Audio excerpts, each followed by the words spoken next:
नमस्कार.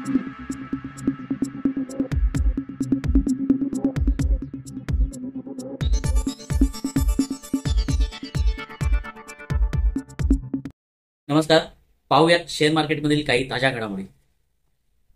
IREDA, Indian renewable energy development agency limited. इरेडाचे share मंगळवारी 6% घसरले आणि 272 रुपयांच्या पातळीवर बंद झाले.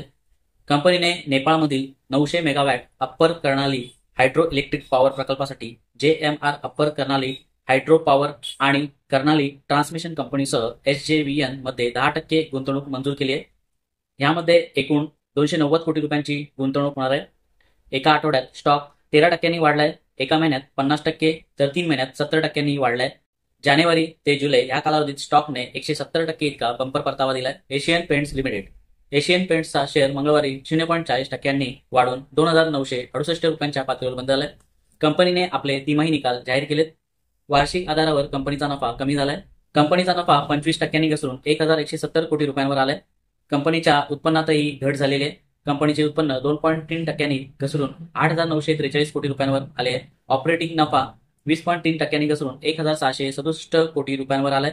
कंपनीचे मार्जिन 22.9% वरून 18.6% वर घसरले आहे. Zee entertainment enterprises limited.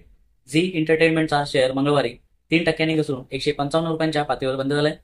कंपनीच्या बोर्डाच्या बैठकीत FCCB मार्फत निधी उभारण्याच्या निर्णयाला मंजुरी देण्यात आली आहे.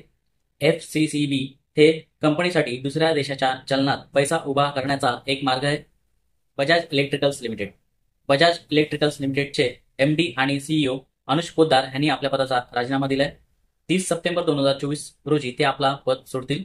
बुधवारी कंपनीचा शेअर 0.75% घसरून 1,057 रुपयांच्या पातळीवर बंद झालाय. टेक्नो इलेक्ट्रिक आणि इंजिनिअरिंग कंपनी. टेक्नो इलेक्ट्रिक आणि इंजिनिअरिंग कंपनीने आपला QIP लॉन्च केलाय. त्यासाठी कंपनीच्या बोर्डाने 1,506.58 रुपये प्रति शेअर फ्लोर प्राइस निश्चित केली आहे. कंपनी ह्या QIPद्वारे 1,250 कोटी रुपये उभारण्याचा विचार करत आहे. QIP साठी कंपनीने ICICI सिक्युरिटीजला एकमेव बँकर म्हणून नियुक्त करण्यात आले. QIP हा कंपन्यांसाठी बाजारातून पैसे उभारण्याचा एक मार्ग आहे. याद्वारे कंपन्या, म्युच्युअल फंड, विमा कंपन्या इत्यादी संस्थात्मक खरेदीदारांना रोखे जारी करतात आणि त्यामार्फत पैसे उभारतात. कंपन्या QIPचा मार्ग अवलंबतात कारण हा मार्ग इतर पर्यायांपेक्षा सोपा आहे. टेक्नो इलेक्ट्रिक आणि इंजिनिअरिंग कंपनीने एका वर्षात 246% इतका परतावा दिलाय, तर 2024 मध्ये आतापर्यंत स्टॉकमध्ये 87% इतकी वाढ झाली आहे. 3 महिन्यात स्टॉकमध्ये 74% वाढ झाली आहे, तर 3 वर्षात गुंतवणूकदारांचे शेअरमध्ये गुंतलेले पैसे जवळपास 5 पटीने वाढले आहेत. कोठारी प्रॉडक्ट्स म्हणजेच KPL. KPLचा शेअर मंगळवारी 1.88% वाढीसह 169.05 रुपयांच्या पातळीवर बंद झालाय. KPL ही कंपनी 1983 मध्ये सुरू झाली.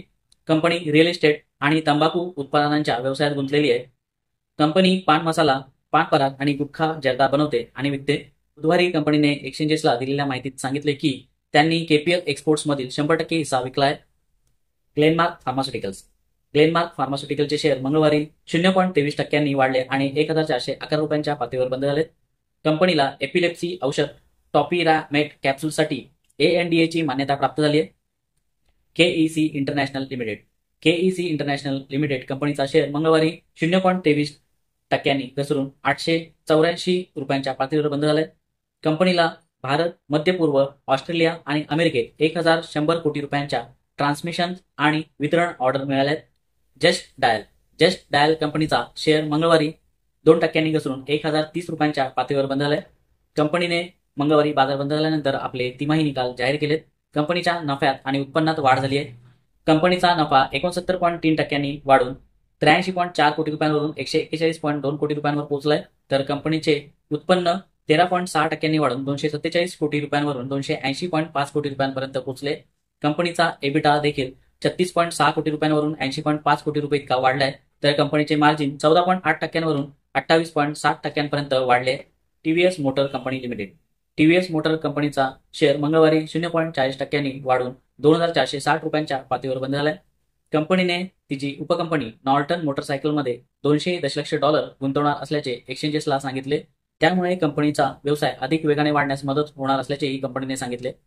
ESAF small finance bank. ESAF small finance बँकेच्या बाबतीत बुधवारी बाजार बंद झाल्यानंतर बातमी आली आहे की कदम बेलिल पॉल थॉमस यांची एमडी आणि सीईओ म्हणून पुनर्नियुक्तीला आरबीआयने मान्यता दिली आहे. जानेवारी ते जुलै या कालावधीत स्टॉकमध्ये मोठी घट झाली आहे. मंगळवारी हा शेअर अर्धा टक्का घसरून 51.64 रुपयांच्या पातळीवर बंद झाला. ESAF स्मॉल फायनान्स बँकेत प्रमोटर्सची भागीदारी 63.39% इतकी आहे. अशोक लेलँडचा शेअर मंगळवारी 0.48 टक्क्यांच्या वाढीसह 229.30 रुपयांच्या पातळीवर बंद झालाय. अशोक लेलँडची उपकंपनी म्हणजे सबसिडियरी कंपनी हिंदुजा टेक लिमिटेडने जर्मन कंपनी टेको सिम हा ग्रुप विकत घेण्यासाठी करार केलाय. अशोक लेलँडने बुधवारी एक्सचेंजेसला ही माहिती दिली आहे. टेको सिम ग्रुपची उलाढाल ही $40 दशलक्ष इतकी आहे आणि ही कंपनी ऑटोमोटिव्ह अभियांत्रिकी सेवा पुरवते. कंपनीने दिलेल्या अंदाजानुसार हा करार 30 सप्टेंबर 2024 पर्यंत पूर्ण होईल. हा करार 21 दशलक्ष युरोच्या एंटरप्राइज मूल्यावर रोख स्वरूपात असेल. ही खरेदी हिंदुजा टेक GmbH मार्फत केली जाईल. ही हिंदुजा टेक लिमिटेड इंडियाची पूर्ण मालकीची उपकंपनी आहे जी टेको सिम ग्रुपचा संपूर्ण 100% हिस्सा खरेदी करेल. टेको SIM group Germany, UK, Bharat, Japan, Romania आणि US मध्ये कार्यरत आहे. 23 जुलै रोजी केंद्रीय अर्थसंकल्प 2024 सादर होणार आहे. अर्थसंकल्प सादर होण्यापूर्वी बाजारात तेजीचे वातावरण दिसून येते. त्यामुळे ह्या बजेटपासून ते पुढच्या बजेटपर्यंत काही 5 दर्जेदार शेअर्स शेअर खान या ब्रोकरेज फर्मने रेकमेंडेड केलेत. यामध्ये Macrotech developers, Kirloskar oil and engines, Tata Motors, TCI, IPCA या शेअर्सचा समावेश आहे. झोमॅटो मंगळवारी झोमॅटोचा शेअर 4.71 टक्क्यांच्या घसरणीसह 218.35 रुपयांच्या पातळीवर बंद झालाय. मंगळवारच्या ट्रेडिंग सत्रात शेअरमध्ये मोठी घसरण होण्यामागचे कारण म्हणजे मोतीलाल ओसवाल या म्युच्युअल फंडाने खुल्या बाजारातील व्यवहाराद्वारे गुरुग्राम स्थित झोमॅटोमधील 2.84 कोटी शेअर्स विकले. हा व्यवहार 226.85 रुपये प्रति शेअर या भावाने सेटल झाला. अशा प्रकारे या व्यवहाराचे एकूण मूल्य 645.84 कोटी रुपये इतके आहे. झोमॅटो शेअर खरेदी करणाऱ्यांमध्ये Axis mutual fund, BNP Paribas ऑपरेटेस, Citigroup global markets Mauritius, Goldman सॅक्स, Matthews Asia, Optimus capital management आणि पोलर कॅपिटल यांचा समावेश आहे. LIC देशातील सर्वात मोठी विमा कंपनी LICच्या शेअरमध्ये मंगळवारी मोठी वाढ दिसून आली आहे. मंगळवारी कंपनीचा शेअर 4.27 टक्क्यांच्या वाढीसह 1105.55 रुपयांच्या पातळीवर बंद झालाय. नुवामा टेक्निकल डेस्कने LICच्या शेअरमध्ये 25% ते 40% वाढ होण्याची शक्यता एका नोटमध्ये नोंदवली आहे. शेअरने गेल्या एका आठवड्यात 7.37%, एका महिन्यात 3.9%, 3 महिन्यात 13.58%, 6 महिन्यात 24.19%, तर एका वर्षात 79.16% इतका परतावा दिलाय. शेअरने गेल्या 2 वर्षात 56.45% इतका परतावा दिलाय. IFL एंटरप्राइजेसचे शेअर मंगळवारी तेजीत होते. मंगळवारी कंपनीचा शेअर 4.84 टक्क्यांनी वाढून 1.30 रुपयांच्या उच्चांक पातळीवर पोहोचला. शेअरच्या ह्या वाढीमागे मोठे कारण हे होते की या स्मॉल कॅप कंपनीने बोनस शेअर्स आणि डिव्हिडंडच्या प्रस्तावावर विचार करण्यासाठी आणि मंजूर करण्यासाठी संचालक मंडळाच्या बैठकीची तारीख जाहीर केली.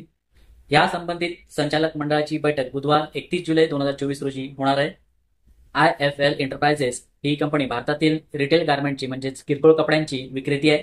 या व्यतिरिक्त कंपनी A4, लेखन, कोटेड आणि कॉपियर पेपरसह पेपर उत्पादने सुद्धा विकते. अलीकडेच प्रमोटर्सने खुला बाजारातून 1.83 रुपये प्रति शेअर दराने 12.6 लाख शेअर्स खरेदी केले आहेत.